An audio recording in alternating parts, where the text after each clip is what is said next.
I'm National Master Wesley Folka, and I'm the inventor of the Drunken Master opening.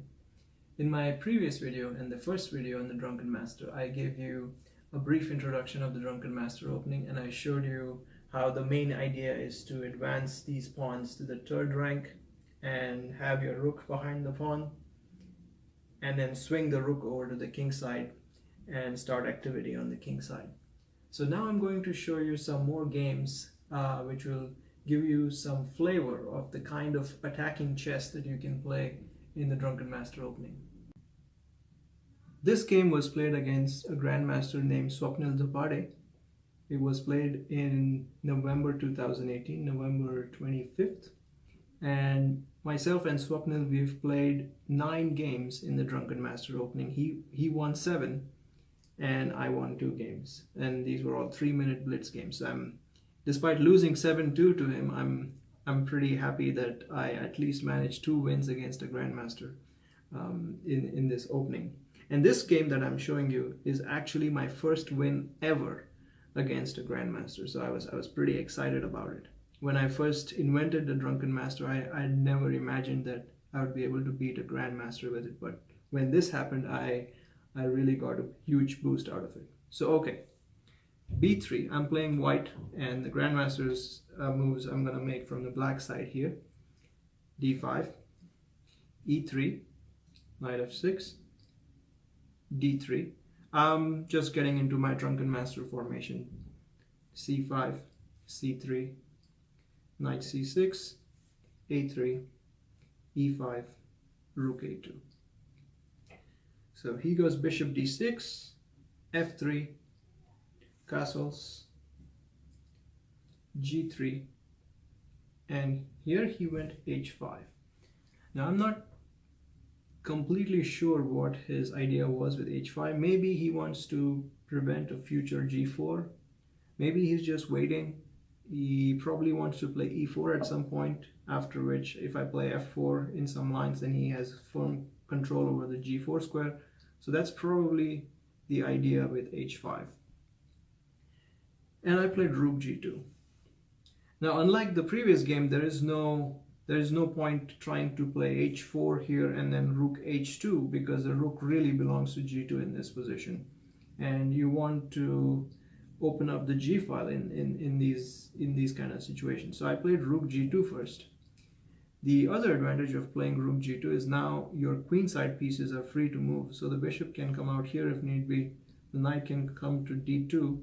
And the rook's not hindered on the queen side by these pieces. The bishop can come out, knight can come out, and not block the rook on A2. So rook G2. Queen E7. And now I think that he really is threatening to play E4 and get a favorable situation for him in the center. So I normally in such situations I would have played a slow plan like H3 and G4, but here I thought it's probably too slow, and so I played E4, not allowing him the possibility of playing E4 himself. So he went D4, which shows that he's going for a long-term positional advantage. Because D4 doesn't immediately open up the center. It doesn't allow him to use his superiority in development immediately. But what he's saying is, that's fine. I get a long-term advantage with D4. Now I have firm control of the E3 and C3 squares.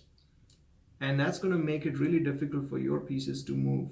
And then, as you'll see later in the game, it makes it all the more easy for him to open up the queen side and start activity on the B file. So I played C4, which makes sense because I do not want to trade here, because he can simply play knight takes D4, and he has an excellent knight on D4. So C4. Now he played knight to H7, which was a surprise for me, but he is right in his ideas to play F5. He also wants to play bishop E6. Maybe his main idea was to prevent bishop G5 also in this position, because now the bishop is really well placed on G5, pinning this knight, and he probably didn't want that to happen. So it's a multi-purpose move, this knight H7. And I went H4. I want to go g4, but first I want to block this h pawn here firmly, so that when I play g4, either he has to trade or I trade on h5, and I can open up the g file for my rook. So h4. And he goes f5. So he's trying to open up the f file for his rook. And the king is not in any danger of being checked on this diagonal, because as you can see, these pawns are firmly blocking that diagonal. So his king is pretty safe on g8. There is no check on this diagonal. And f5 opens up the rook. It also threatens f takes e4. And then if I take with the f pawn, then the g4 square is open for his either his bishop or his knight later on. And if I take with the d pawn, then he has a passed d pawn. So that's the idea. So f5, and the only drawback of f5 is that now he's given me this nice square g5, and g5 is really weak. So immediately I went for that with knight h3.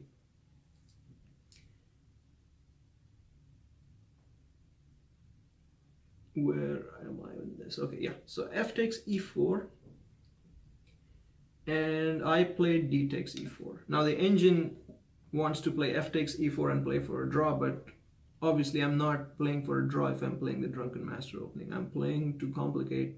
I'm playing to have wild tactical complications. So even if d takes e4 is not the best move, objectively best move in the position, it is the kind of move that you want to play in the Drunken Master to keep some asymmetrical situation on the board. Now you can perhaps have ideas to play f4 in the future and so on.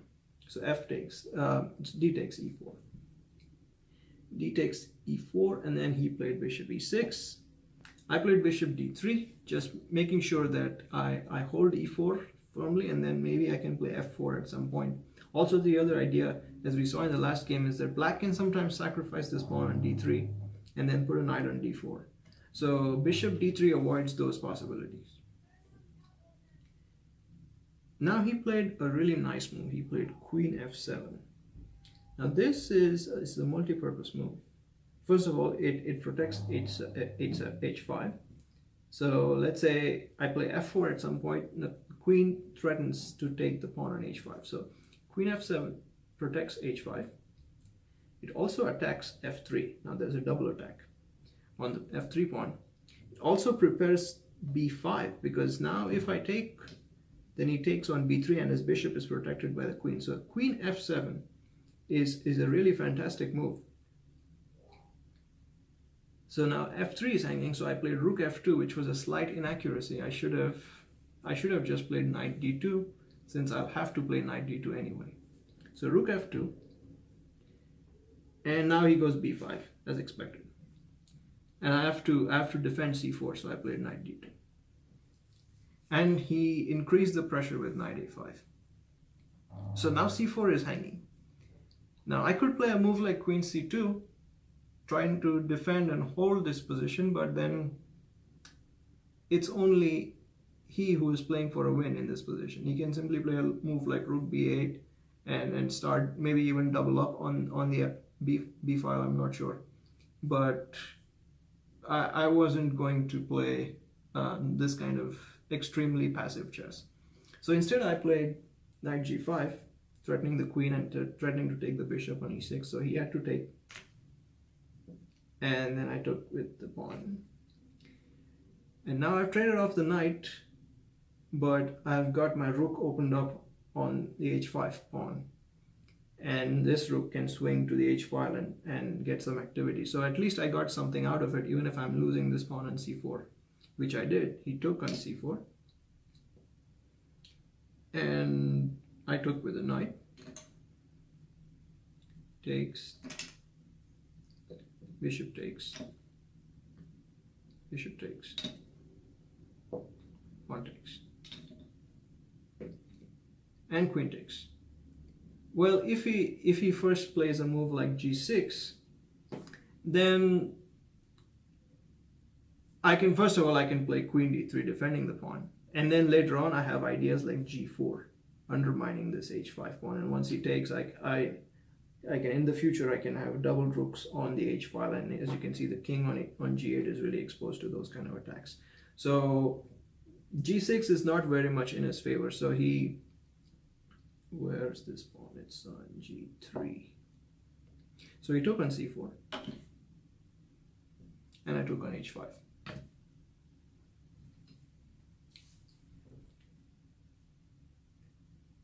Now he went into a really deep think in this position, because I have a threat in this position.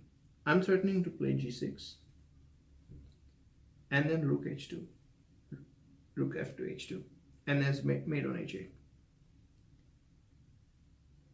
And let's say he plays a waste move like a5, and I get g6 in, and then he plays rook f6 to take this pawn, and I play rook h2. After he takes, check, king f7, his rook on a8 is hanging. For this reason, the computer here in this position is suggesting the move rook b8. So that now if g6, then rook f6, rook h2, takes, check, king f7. Now if I take it, it's protected by the bishop on d6. So this rook b8 move was really useful.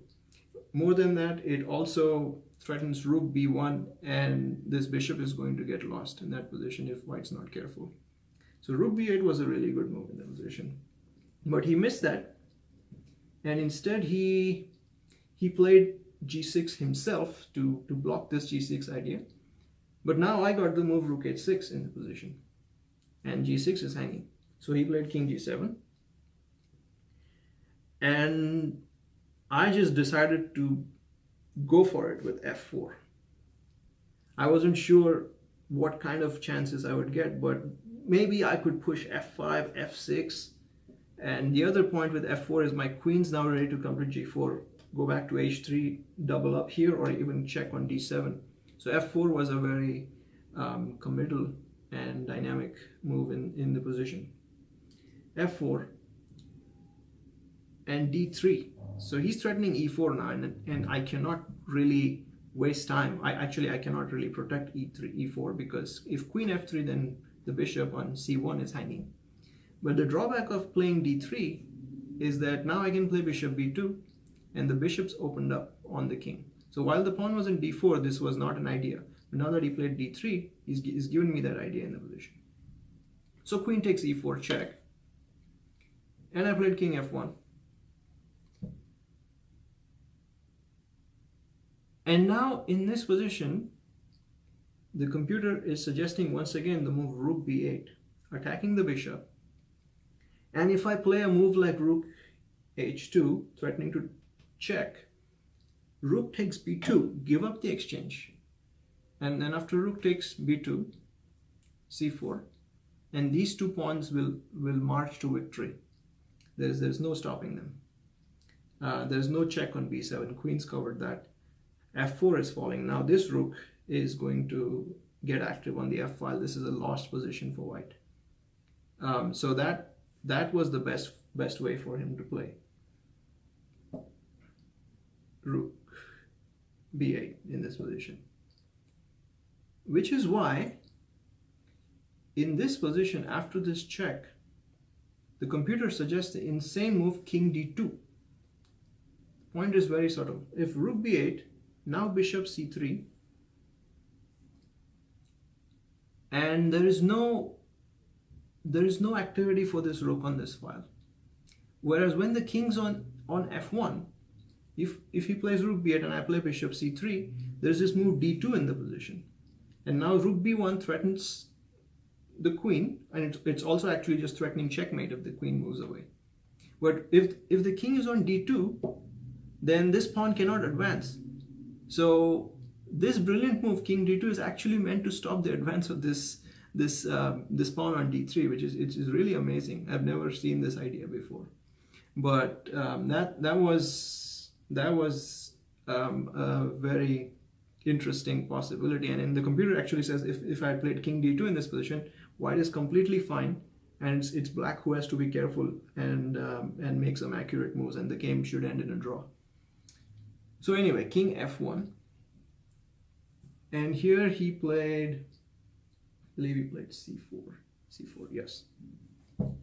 And now we were both short of time. He was probably having less time than I did in this position. I played queen g4, which was not the most precise move. I should have played rook h2 and tried to double up. But anyway, I played queen g4. And he's running short of time. So he actually blundered and he played rook h8 because he saw this possibility of doubling up on the h file. So he thought, I don't know what was going through his mind, but he played rook h8 and he completely missed it. I had a check on d7. He should have instead, of course, blocked with rook f5, and then the game goes on and he has an advantage. But he missed and he played rook h8.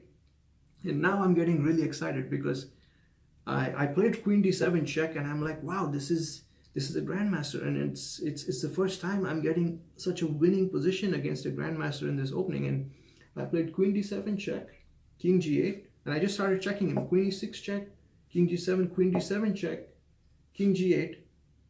And then I realized, oh wait, if I go queen e6 again, it might end in a threefold repetition. So let me just take on d6. And then I began to think, okay, what did I just do?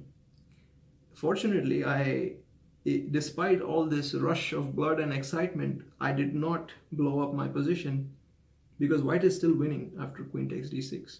Now he played rook takes h6. And here was the moment where I could have blown it completely. If I had taken on h6, then queen h1 would have been a really sad mate after doing all of this. But I saw it, and I did not take on h6. I played queen e6 check again. Nice thing for me in this position is that he cannot escape to f8 because f takes e5 and it opens up the rook on the king. So instead, he played king h7, but then queen f7 check, king h8, and now simply bishop takes e5 check. And he resigned because he has to give up the queen to prevent mate. And this was my first win against a grandmaster, and I played him again in a couple of games, and I won another game against him. But he won 7, as I told you. But I was really, really excited that I won against a grandmaster, and this was the first time. And since then, I have won against at least 2 or 3 other grandmasters. But this is the game that started it all, and that's why it's very special in my memory. Now I'm going to show you a win with black in the Drunken Master opening, and how typically an attacking game with black occurs in this opening. This game was played in July 2018, July the 13th, or actually it's July the 13th, against the man himself, Daniel Rensch, international master and founder of chess.com. So I was pretty excited to play him online in 3-minute blitz. I played a couple of games against him, not in the Drunken Master first. I had a regular match against him, and then I decided, okay, I'm gonna throw in the Drunken Master now. And I played 3 games against him, and I won 2 games and I lost 1 game. So that was a pretty good result, and this is one of the games that I won. So he was white and I was black. So he went e4, d6, d4, e6. I play the Drunken Master with black with many different move orders. Sometimes I go French defense, sometimes I go Caro-Kann defense, sometimes I go b6, sometimes d6, and sometimes a6, but rarely. So in this game I went d6, e6. So f4 makes sense, he's trying to gain space on the king side. c6, knight f3, b6, bishop d3, a6, castles, rook a7, c4. Okay, why not? Gain space, and black is allowing you to gain space, so why not? f6, knight c3, all standard, g6, and a4. Now here I thought, normally I do not touch the queen side early on, but here I thought again I should probably stop this move a5, because if he gets in a5, then I go b5, and then he trades. Then at some point he has this idea of sacrificing the knight on b5 and getting passed pawns on the queen side. So I thought, okay, I'd experiment here in this game with a5, stop that idea. But it's double-edged, right? Because now the b5 square could be loose, and immediately if he had gone d5, breaking up this c6 and e6 structure, then the computer agrees that he would have got an advantage because he's getting the square b5. But he didn't do that. Instead, he played b3, which was really a weak move. And I played knight a6. I'm holding up, moving the rook to the king side and starting king side activity, because I saw the square b4 and I was like, that's just a great square for my knight. So I played knight a6. Knight a6, he played bishop a3, not very convincing, I think, and I went knight b4. Now again, he should have gone for the same d5 idea, getting the square b5 for his knight, but instead he played e5, which was the wrong decision strategically speaking. And I took on e5. He took with the f pawn, and I played f5. So now his positional plan in this structure is to get d5 in and try to break my center, whereas my plan is to advance my pawns on his king side. So let's see how the game goes. He played knight e2, so he's probably having ideas like knight f4, because he sees the weakness of the pawn on e6, and he might throw in h4, I don't know, and throw knight g5 in. But that's not possible in the Drunken Master, because you get h6 and g5 anyway. So he went knight e2, and I just went g5. Why not? I prevent knight f4. I support g5 with the queen. The rook doesn't yet need to be here. And now I'm threatening g4. And he quickly went wrong here. I think this move surprised him, and he went wrong with knight g3. He should have gone d5, and the computer shows that this is actually the correct move in this position. And white's able to get an advantage despite all of this, because white has much superior development in the position. But he didn't do that. He went knight g3, and I got really excited, and I played h5 really quickly, because I thought, okay, he's going to come into h5 with his knight.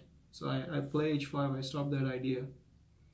But if I'd only played g4, he would have had a hard time with this knight, because this knight's threatened. It has very few squares to go. Knight g5 not possible, knight h4 not possible because queen takes. Knight d2 is not possible because you lose the bishop to knight takes d3. So knight e1, but then simply queen takes d4. d4 is dropping, and after king h1, rook d7, and it's really a sad situation for white, because now his bishop is lined up against the rook and the queen on this d file. And even e5 is falling.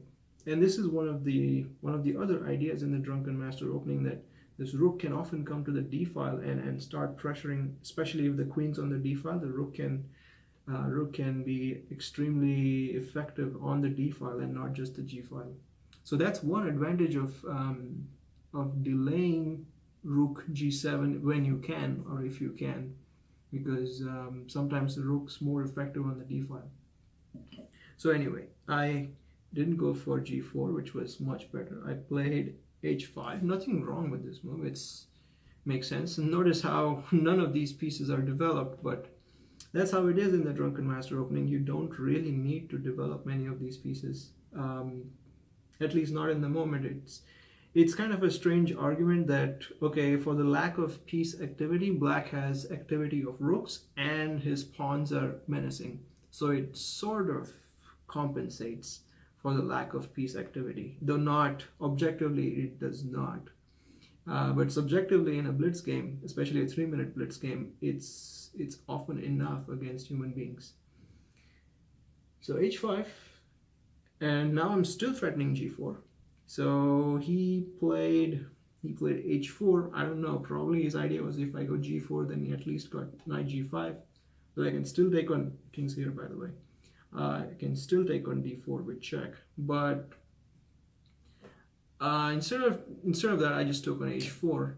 So why not? Because now after gh, rook can come to g7. I got the open g file, so that just makes sense. So g takes h4. He's not really threatening to take it because queens covered that square. So knight h1 and rook g7.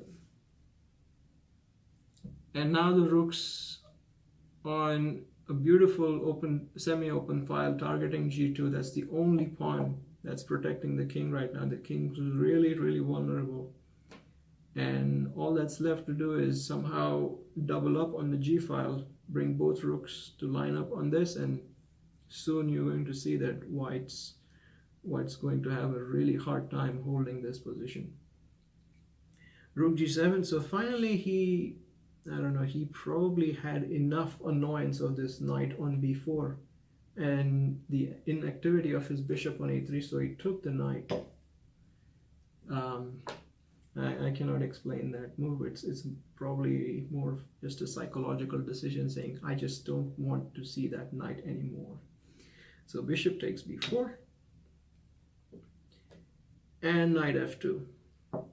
So he's stopping h3 so that he can go knight h3 if I go h3. Actually, in this position, after bishop takes b4,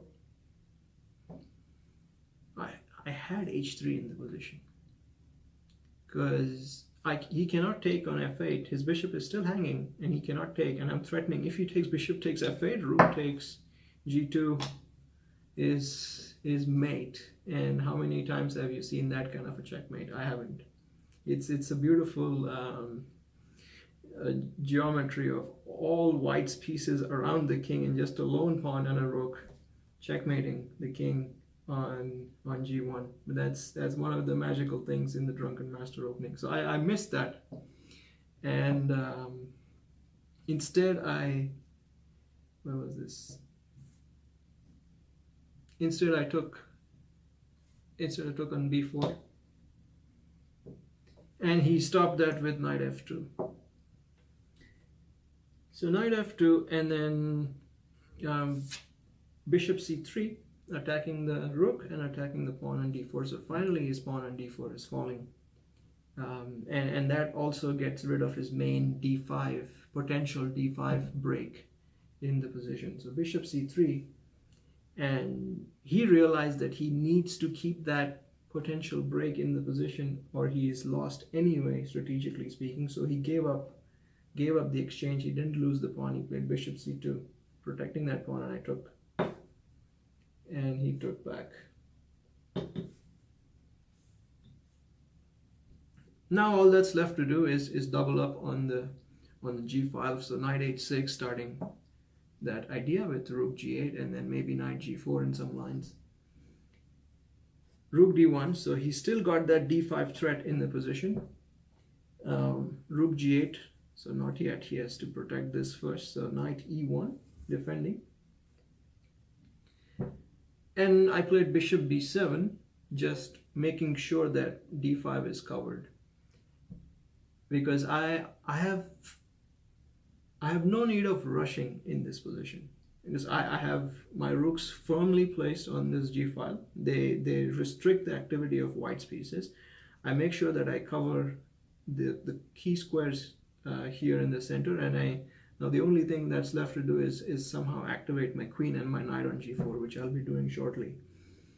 So bishop b7, and he went queen c1, attacking the knight. So I moved the knight to g4.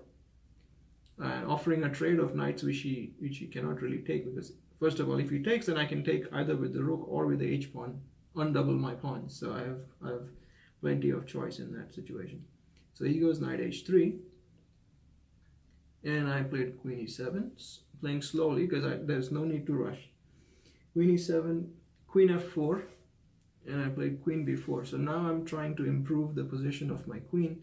The queen can come into c3, and there might even be a possibility of playing b5 in some lines.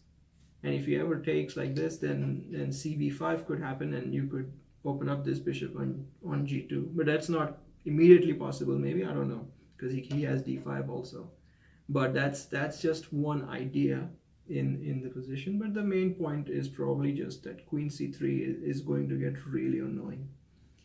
And here he thought for a while, and he said, this is enough, I'm just going to sacrifice my piece. Bishop takes f5, and maybe create some complications here and somehow save the game. So bishop takes f5, e takes f, queen takes f5, and I said no problem, I come back, queen e7. Make sure I hold my king side. Now I'm much ahead in material, so I have a clearly winning position. He took on h5, and I blocked with queen f7. Now if he trades queens, then that's game over already. So he's forced to keep queens alive, so he plays queen takes h4, but that simply runs into knight e3.